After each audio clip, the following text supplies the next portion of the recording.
আজকে আমরা বানাবো কচু লতি দিয়ে একটা রেসিপি। তো দেখো কচু লতি আমরা তুলে রেখেছি। দেখো কচু লতিগুলো আমরা কেটে ভালোভাবে ধুয়ে রেখে দিয়েছি। এরপর আমরা রান্নাটা শুরু করব। রান্নার জন্য আমরা কি কি নিয়েছি সেগুলো তোমাদেরকে দেখিয়ে দিচ্ছি। টমেটো, পেঁয়াজ কুচি, কাঁচা লঙ্কা, রসুন, আদা। রসুন এবং আদাটা আমরা বেটে নেব। আদা রসুনটা আমরা বেটে নিয়েছি। প্রথমে কচুর লতিটাকে আমরা কিছুক্ষণের জন্য সেদ্ধ করে নেব।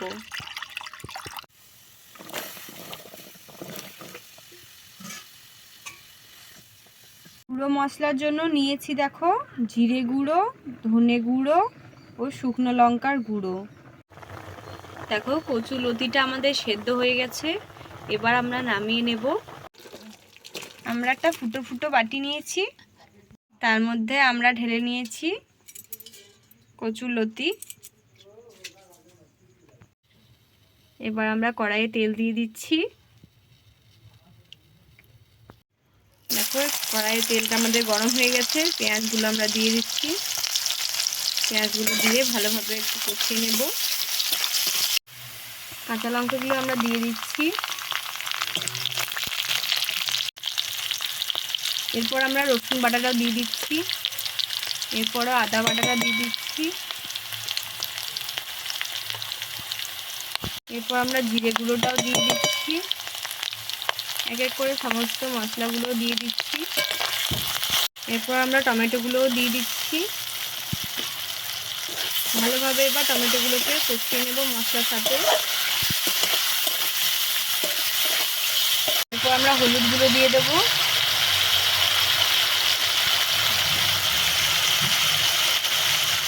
এরপর দিয়ে দিচ্ছি পরিমাণ মতো লবণ।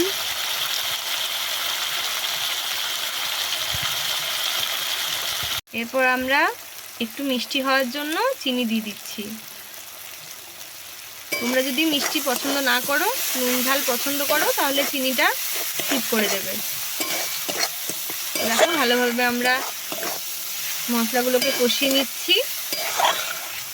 এরপর আমরা কচু লতিগুলোকে দিয়ে দেব।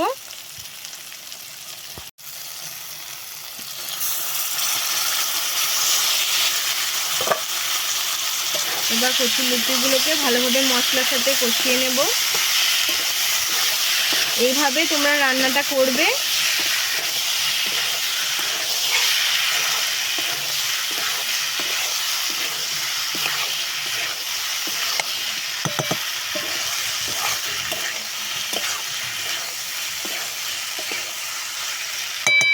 দেখো আমাদের কচু লতিগুলো ভালোভাবে কষানো হয়ে গেছে। এরপরে একটু পরিমাণ মতো জল দেবো। খুব বেশি জল দেওয়ার দরকার নেই, খুব সামান্য পরিমাণ মতো জল দেব। এরপর ভালোভাবে নাড়াচাড়া করে কিছুক্ষণের জন্য হতে দেব। দেখো কচু লতিটা আমাদের হয়ে এসেছে। এরপর আমরা এর মধ্যে গরম মশলা একটু দিয়ে দেব ছড়িয়ে।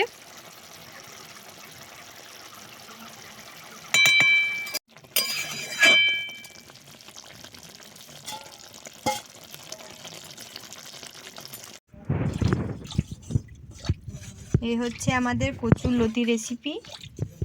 তোমাদের যদি ভালো লাগে তো আমাদের চ্যানেলকে একটু সাবস্ক্রাইব করে দিও ও বেল বাটনটা ক্লিক করে দিও।